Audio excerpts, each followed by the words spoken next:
Alright, how's it going, everybody?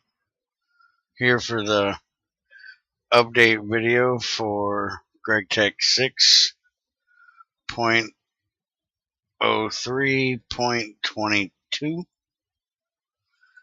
And this one has a critical fix in it. This is about boilers and when they're overpressure. Basically, they could not kick out excess pressure as long as the burning box was turned on, as long as they were receiving heat. So if they got to 75%, or if they get to 75% now, they can kick out extra steam until they get back down below 3/4 or 75%, which is usually only one tick or so. So that should keep boilers from exploding so badly. I've kicked out a bunch of them. Some of mine, were user error, but other ones were where they were just building up pressure. So hopefully that'll help with explosions and people not getting quite so upset because things are going boom. But one of the most important things is he added a pressure valve. And this will really help you from not having an explosion, because you put this on your pipe, say right there, and if that pipe ever gets completely full, that will let it out, the steam out. See, it says releases gas when pipe is full. So it requires air or a tank in front of it.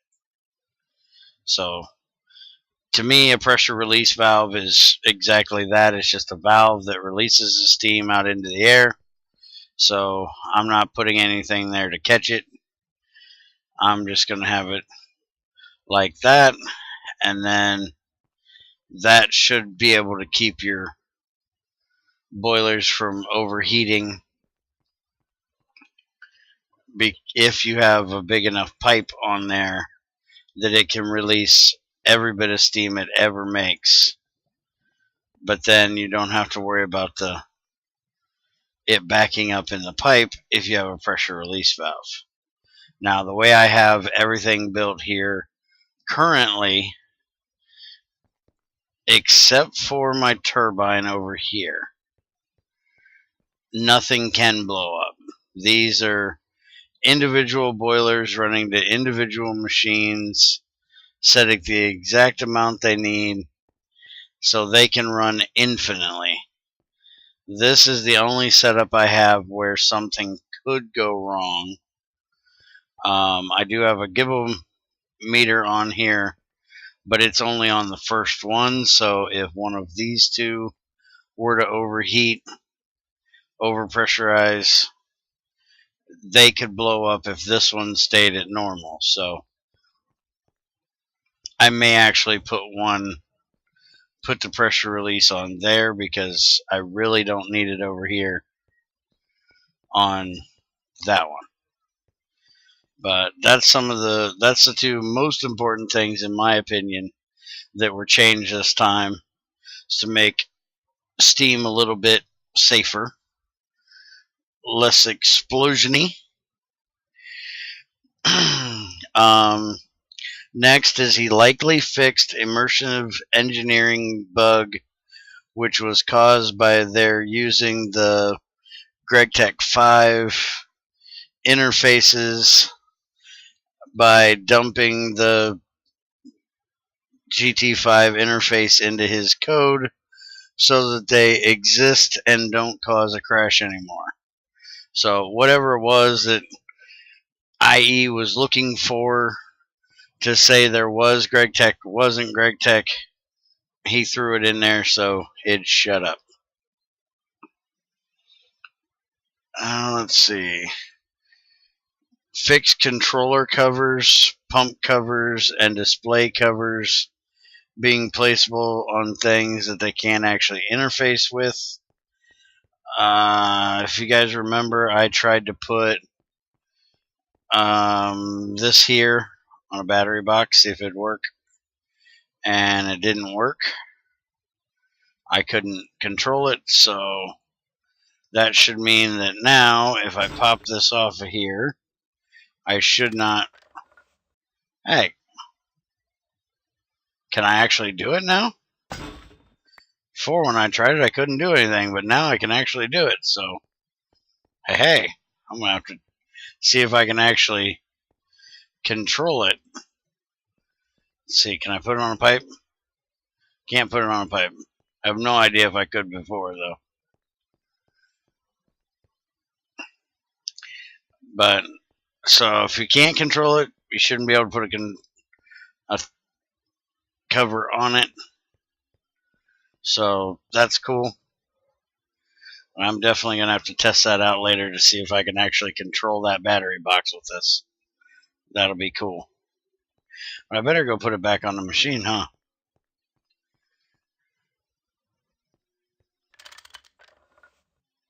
And turn it back off. Okay.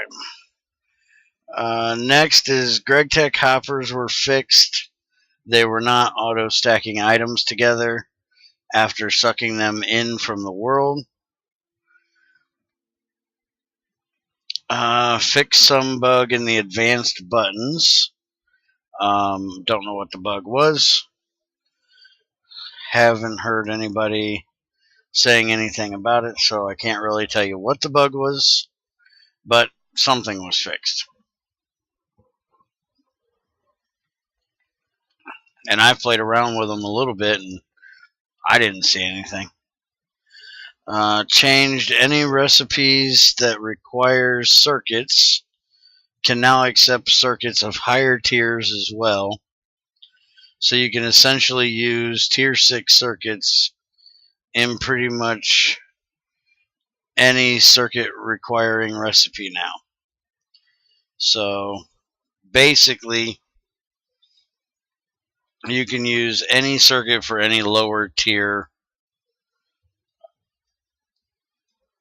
circuits recipe. So like LUV requires the circuit tier 6 ultimate. There's no other circuit that can be used because it requires that one. But the IV will use the tier 5 or the tier 6 because it requires tier 5.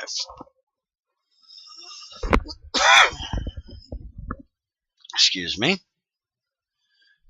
EV will take the advanced circuit, which is tier 4, tier 5, or tier 6, so on and so forth till you get down to the LV, which means it'll take any combination of circuits whatsoever from tier 1 all the way to tier 6 because it only requires tier 1. Now, personally, that's going to make it really annoying to know, which one, if you're not used to making them. Somebody's going to come in here and the first recipe they're going to see is like the tier 5 or the tier 6 circuit or advanced in tier 6 circuit, and they're going to go through the trouble of making a tier 6 and an advanced circuit just so they can do it. Because I don't know what it is with people, but they love to click into NEI, look at the very first recipe, and go, oh, that's how I do it, right there. That's all I ever need to know. And especially with Gregtech, there's 16 pages of stuff to look at. The first recipe may not, and usually isn't, the best one you can do. Alright, so platinum is the wire for the board. Platinum, signalium, and redstone alloy plate. So it's not really a terrible thing to make a tier 6, except you got to have a lot of platinum.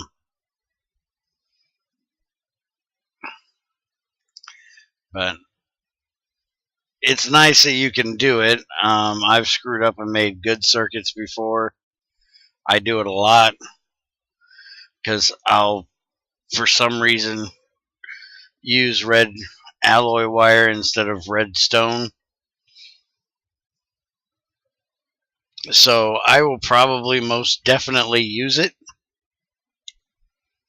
but it's just going to be a little annoying at times trying to figure out which one is the lowest you can use. Which, normally if you're using Gregtech, if it's, whatever tier it is, that's whatever circuits it's going to need. So it shouldn't be too bad to figure out having to sit there and watch those stupid circuits flip in and out all day. Alright, so added temporary centrifuge recipe for helium, neon, and argon. This is because it was needed for making something that was added in the last one. Neon, I do believe. And he didn't realize it. I think we needed one of these for the... it's not that one. This one. To make this crystal processor socket, we need this helium neon laser emitter. And there currently was no way of getting helium and neon. So he had to add this recipe, which is a whole stack of compressed air cells to give you 0.125 units of helium, 0.125 units of neon, and 0.125 units of argon.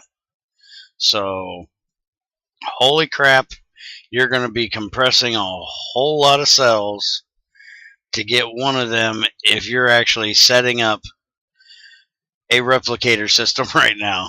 Holy crap. That's 1/8 of its cell, 1/8 of a liter per stack, so 8 stacks to get 1 unit of each. And then helium, neon. How much does it take to fill that thing? Oh, it's not. It is helium, neon. Helium, neon. Mixer. Why is it showing zeros in there? Oh, it's because it's a 1 liter. Okay. But why did not show... Oh, stupid me. Never mind. So yeah, I did the same thing. Stupid passed right over it because it had 2 pages and I only looked at the first one. Alright, so how much does it take to do this? 1 unit. So after you can do 4 stacks and get half a unit of each to get 1 unit. So you're basically going to do like 16 of that recipe about to get this done. That's a lot for 1 circuit. But I guess if you're making them circuits now, you got plenty of time on your hands, because holy crap, I've gotten my first piece of osmium right there. That's my first tiny dust of osmium, the only one I got. Which, by the way, I don't know when it happened. I don't remember it ever happening before, but iridium ore can be found in the nether. It's not the regular ore, it's the small ores. And that's where I actually got that first piece from. So if you can't find a platinum vein, you can always go to the nether and search around in there for small and tiny. I know they do exist in the end as well, but we haven't been to the end yet, trying to save it to make sure Greg isn't adding anything else to it since we're on a server. And we can't really get things to show there if we've already been there, unless we delete that dimension completely. And we don't really want to do that. So, next is the pressure valve. I already talked about. He added an interface for the weight-o-meter to be able to override the inventory scan and applied it to the crucible, because the crucible does not actually consider itself an inventory. It's kind of weird how it works. From what the fluid you see in it isn't fluid. Or maybe it is an inventory, it's just not a fluid. I don't know. Greg's got some weird thing he does with that crucible, because I wanted to try to get the fluid out of it once, and he said, nope, that's not fluid. It's just a item in a liquid state. It's not a fluid. But anyways, now you can use a weight-o-meter on your crucible if you want to be able to tell how much stuff is actually in it. Somebody was wanting to do redstone and needed to know what was in the crucible to give out a redstone signal to plop other things in, I guess. And that's why it has been changed like that. I might have to play around with it this week and see how it works. I haven't tried it yet because I've never made a weight-o-meter. And last thing, but certainly not least, is the USB switch. Kind of like a USB hub, but he decided to change it to a USB switch, which is this thing right here.